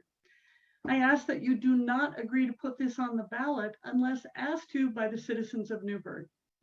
While Yamhill County commissioners have the right to vote yes or no, absolutely, to the urban renewal proposal, as they are a taxing district, they are not entitled to require the city to spend money on an election. Their voice is really concerned with the county property that's not in the city of Newberg. Their right to say no would simply mean we would have to exclude their land from the benefits of the Urban Renewal Plan. The people of Newberg have been represented broadly during this process by the Citizen Advisory Committee, by the City Council, CPRD, TVFNR, Newberg School District, as well as other taxing districts, all of whom actively participated and honed this plan and then voted unanimously for it. It's really focused on creating industrial land to create jobs and prosperity for Newberg that we lost when the mill closed. The county did not choose to provide input during this process, and at their meeting actively dismissed the input of citizens, city council, and other taxing districts. I ask you to remember, please, that it is absolutely a state guaranteed right to have an election on this topic. Newberg citizens already have the right to gather signatures for a referendum if they so desire, once the taxing districts have agreed to the project. If the citizens of Newberg want a referendum, then that is the right time to spend our tax dollars on that election. I would submit to you that it is fiscally irresponsible to spend $70,000 on the whim of a county commissioner rather than spend that money on things that we need to enable our community to thrive. $70,000, what's that? Well, I happen to be on the budget committee, so I can tell you that's the annual salary of a police officer, a librarian, or a building inspector, any one of whom provides more value to the citizens of Newberg. I wanted to add one other thought, because the right to an election is actually guaranteed by the state law. You could end up paying for 2 elections if you go ahead with this county requested election. One now, and after the urban renewal passes, the citizens of Newberg who lost that election would still have the right to gather signatures for a referendum. That could put the bill for 2 elections at well over $100,000. We have so many needs in our community after the last 18 months. We have pandemic and fire damage to our economy. I came here tonight to ask you to please not spend our tax dollars on something that Newberg has not asked for, something that Newberg can ask for at the appropriate time, and that is doing the right things right. So I want to thank you for the opportunity to speak with you this evening. That's it. All righty, well, thank you very much. If you didn't hear our earlier discussion, we do have an item added to the agenda regarding the vote, which will come up later this evening. So thank you. Good. All right, and next I think I've got Polly Peterson.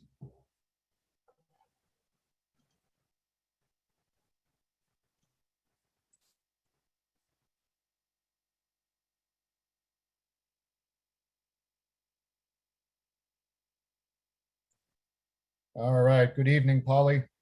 Good evening. I'm in my car.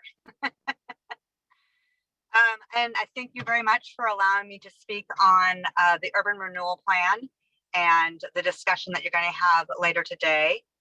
And I want to take this moment to reaffirm the Newberg Downtown Coalition's support for the Urban Renewal Plan and urge you to pursue the best option available to make it happen. I'm the executive director of the Newberg Downtowns Coalition. The Newberg Urban Renewal Plan doesn't raise taxes. It creates recreational opportunities and builds infrastructure and incentive for focused economic development in Newberg. It is also the best chance Newberg has to recover the hundreds of family supporting jobs lost when the paper plant closed. It is not a matter of if development of the mill site will happen, but how well its development will benefit all of Newberg. The plan is our best option of thoughtful economic development, and I urge you to consider that when deliberating how to move the plan forward. And that's all of my comments for tonight, and thank you very much for allowing me to speak. All right, well, Polly, thank you very much for your time. All right, that ends, as far as I know, that this closed public comment.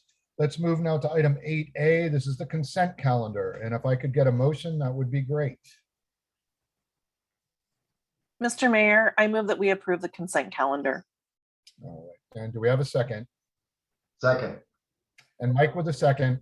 All right, all in favor signify by raising your left hands.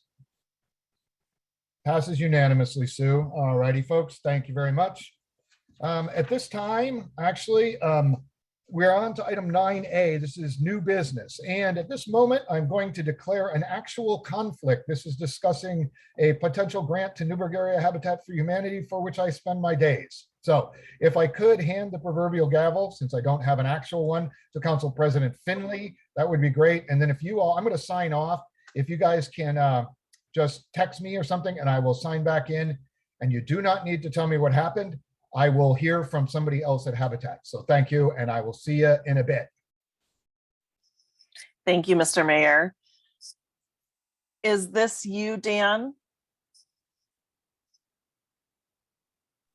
No, I don't think so. I'm trying to think, believe it was Doug. Oh, okay. Yeah. I don't see Doug. You have to move him from the dark side. Okay.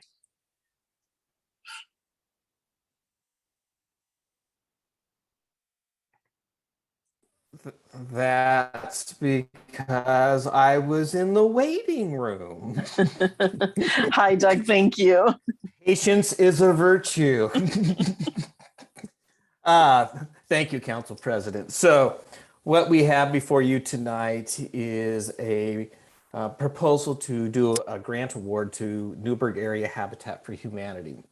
So through the Affordable Housing Commission, we have our trust fund, and we went out for a solicitation that closed on May 31st of 2021. We received one application, and that was for a time-sensitive grant. And so that was brought forward to the Affordable Housing Commission for their consideration at their July 27th meeting. They did a thorough review of that particular proposal, and that proposal is for a $5,000 grant that would be leveraged with $7,500 of in-kind contributions from Habitat and homeowners. And this is to address living accommodations for those in our community that are 25 to 60% of the median household income. So it could be for things like ADA ramps, it could be for weatherization, it could be for some home improvements, a variety of things. And through Habitat, it's a brush, what do they call that? The Brush with Kindness program. And the Affordable Housing Commission has talked about this program before. There are basically 4 conditions that staff is recommended to the Affordable Housing Commission and would recommend to the City Council for this grant. And the first of those is that they would have to enter into a grant contract. The second is that if Habitat does not spend all of the funds that are allocated within 1 year of the contract being executed, those unspent funds would come back to the city and go back into the trust fund and go through another round of notice of funding availability. The next one is quarterly reports, and we always do these with our programs. And those quarterly reports would go to the Affordable Housing Commission, but then there's a final report. And that final report would go to the Affordable Housing Commission, and then the commission would forward that on to the City Council for your consideration. So those are the 4 basic components. The commission did vote 4-0, recommending that the City Council approve this grant of $5,000. Funds are budgeted in this current fiscal year.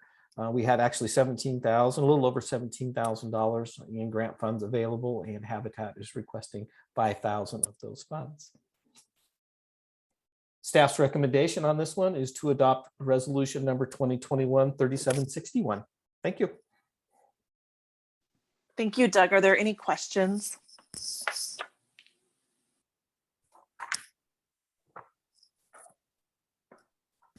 Go ahead, Mike. Do you have a question? Yeah, Doug, what specifically is this money going to be used for?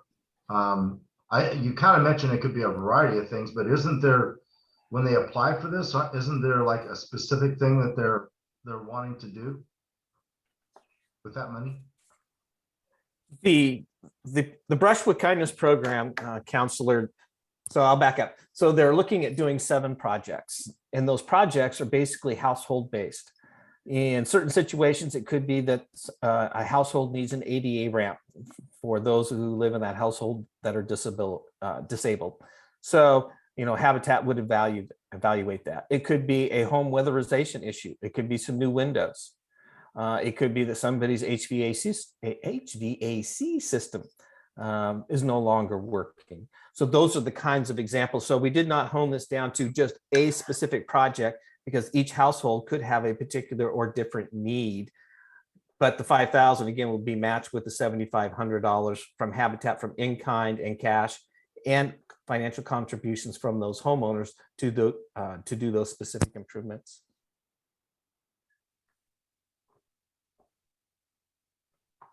Do you have a follow-up, Mike? Yes. So why would there not be a place on the application, for example, of specifically what they want to use the money for? Oh, we want to do a ramp and we want to do windows. That's what we're looking at doing. Why would we not ask for something like that? And is there somebody that's going to follow up to make sure that the money was used properly, just for accountability? The accountability portion rests with me as the contract administrator to ensure that Habitat performs under the terms of the contract. The contract still has to be put together. I can say, Council, that the commission looked at this and based upon the application material, and if you look at, actually it was on page 44 of my particular version of this, is that they're looking at, could be roof repairs, it could be windows, it could be HVAC systems, it could be ADA ramps, are types of projects. But again, each household is different, what their particular needs are. These are the households that we classify or consider that they are the very low to low income households, the ones who struggle the most to try to have adequate and decent living accommodations. And so Habitat's A Brush with Kindness program is that opportunity to have a local community group bring forward their resources and all of their different organizations to support them, and the city providing some additional financial contribution. So again, I can't get down to a specific for a household because I don't know what those needs are. Habitat will have to go through that vetting process to determine which households would qualify for this particular program. And again, I'm the contract manager, so I would manage all of that with the appropriate Habitat staff. Denise, do you have a question? It's not really a question. I was on the board of Habitat when this came in, Mike. It's kind of someone will call and say, my neighbor's roof is getting ready to fall in. They can't afford to get it fixed. Is there any way to help them? And then they apply to Habitat and they go through the process to make sure they pay what portion they can. And that it was really brought in because we didn't have land at the time and we wanted to build up the property, the affordable housing property, and keep it in the inventory instead of letting it kind of deteriorate. So, and helping people live in safe environments. And so they can't tell what's coming in until people apply for it. Thanks, Denise. Anyone else? I don't see any other hands. So if someone has a motion.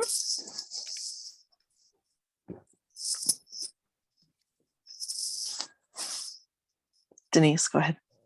Madam President, I've never got to say that before. Because you're usually Madam President. Right. I'd like to make a motion that we adopt resolution 2021-3761. Second. Thank you. Sue, that was Denise and Elise with the second. Thank you. Any other conversation before we vote? Denise, is your hand just still up? Okay, that's what I thought. All those in favor, please raise your left hand. Any opposed? All right, motion passes. And I will text Rick and tell him he can come back. I just did. Oh, perfect. And we will wait for him since he's on next for our council business.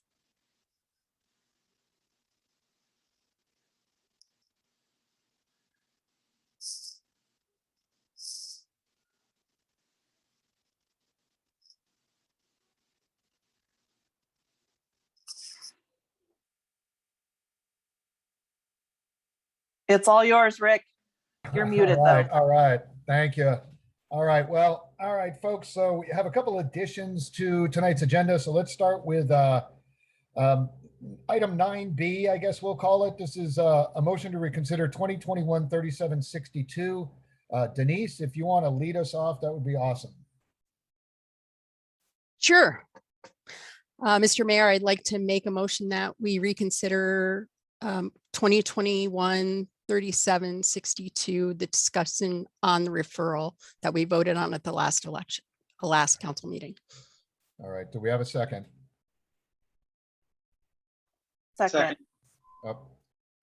Stephanie this time, I think. Oh, sorry, Bryce. Next time's you. All right. Discussion. Mayor, I'd like to, I brought this forward because I'm afraid we don't have enough time to actually pull off an election for November. So I'm hoping we could reconsider it and look at our options in a less frantic way. Any other questions, folks, or discussion? A point of clarification, I think I understand, I think Dan or our elections official can confirm this, that we need to have something prepared by September 3rd if we are going forward, I think. I might let the elections official speak to that, if Sue, if you'd like to. City recorder hat, elections official hat. Okay.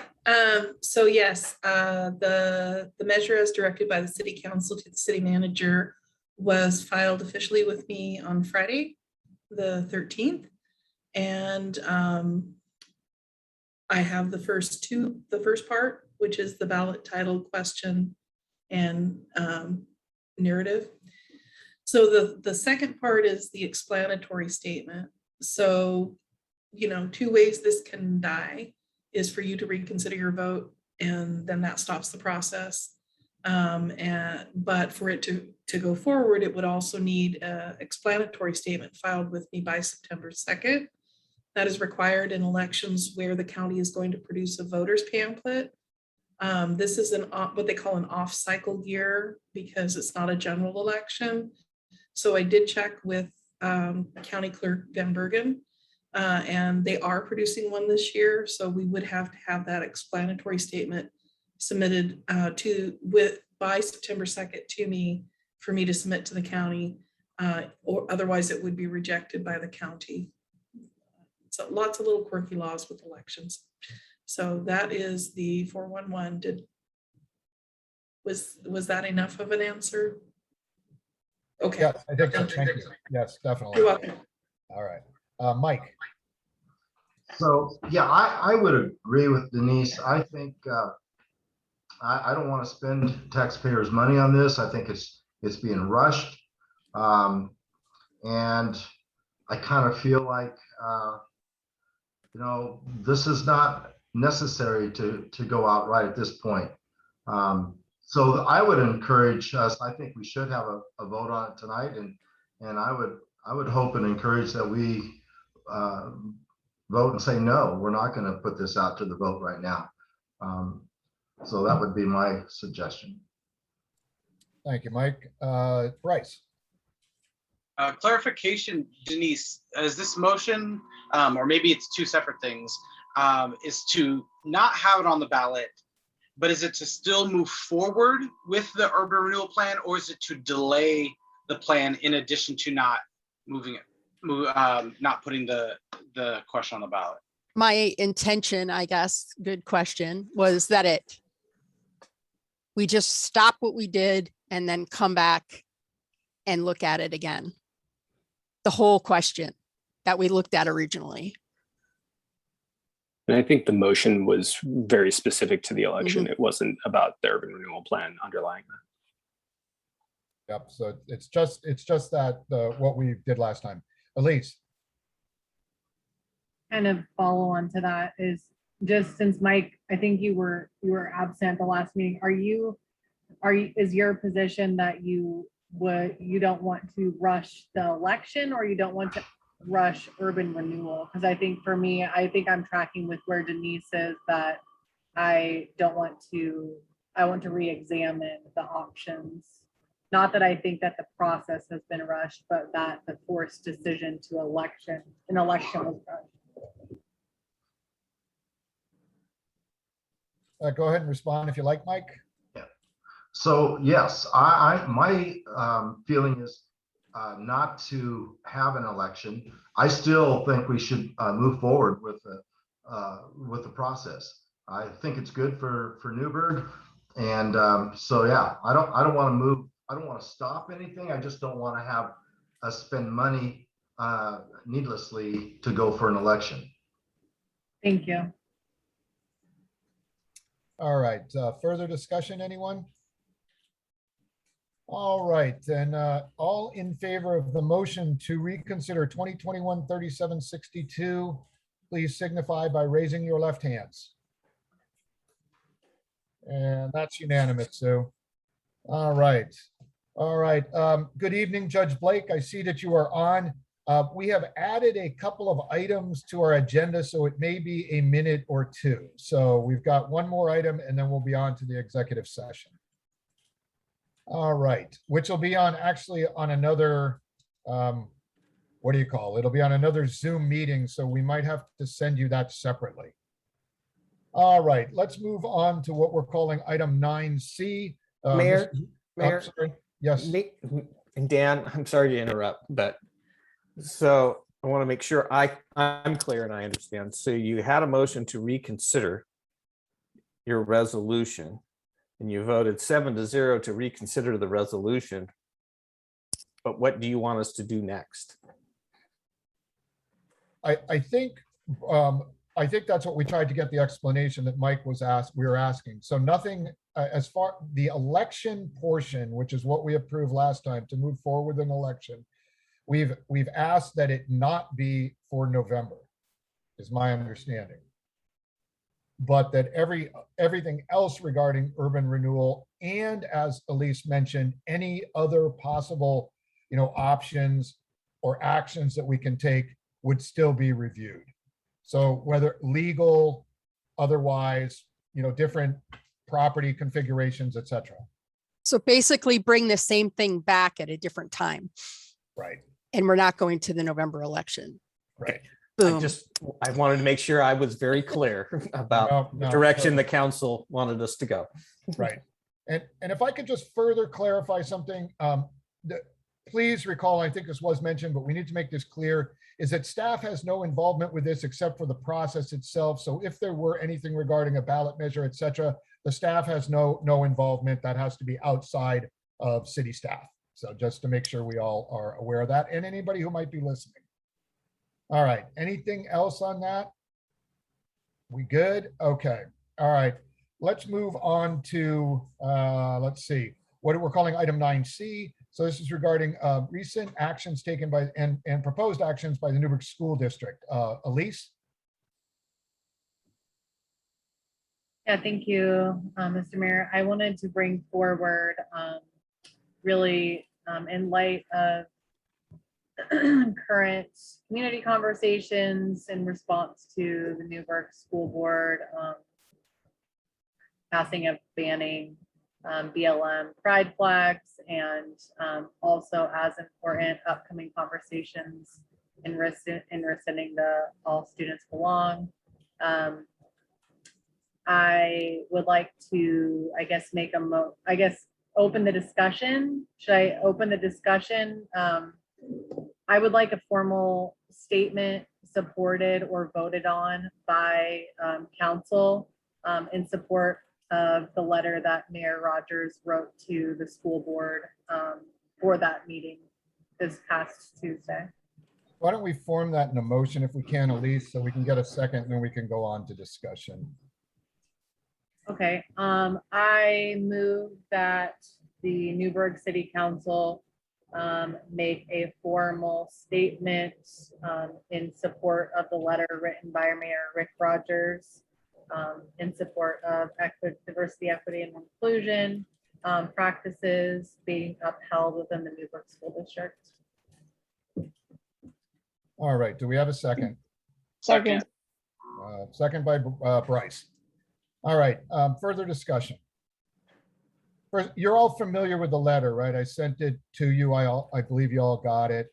So you're familiar with that. So any further discussion?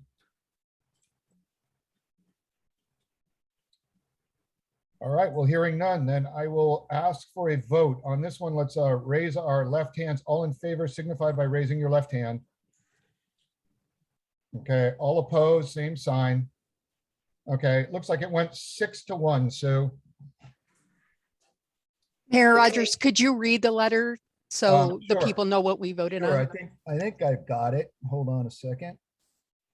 All right, here it is. So this is dated August 6, 2021. And it stated, Board of Directors of Newberg School District, your Chair Brown, and Directors DeHart, Powell, and Shannon. Imagine this, if you will. A minority in our woman-owned business is looking to relocate. A traded sector company, the business is eyeing Newberg as a location to expand. Their expansion will bring hundreds of family wage jobs to our community. Recruitment is going well. The company is very interested. The idled mill site looks very promising, and the Newberg-Dundee bypass is an added enticement. Then the business owners see this. And then a series of articles. House Majority Leader condemns Newberg School Board. BIPOC Caucus condemns Newberg School Board. And then an article in an OPB. So did I say that the business hypothetically mentioned is minority and or woman owned? How do you think they might feel? If not a relocating business, then what about would-be residents of Friendsview, students of color at George Fox University, first-year engineers hoping to join ADEC, or well-heeled visitors looking to spend their disposable income in our downtown? While you may believe your actions only affect the school district, please know in truth your actions impact us all. To thrive, Newberg must be welcoming to all. Thank you for your service. Sincerely, Rick Rogers, Mayor. So that was the letter. All right. Any other questions or comments on this particular subject? Sue? Hi, sorry, I was busy sending stuff to people. I didn't get the no vote. Oh, it was Mike. Okay, thank you. Okay. All right, thanks. I would also like to add an additional motion, if I could, Mhm. that we would make a public statement drafted off of that letter or publishing of that on our city Facebook by our city council. Do we have a second?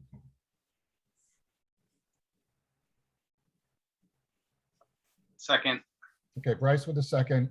Further discussion? All right, seeing none.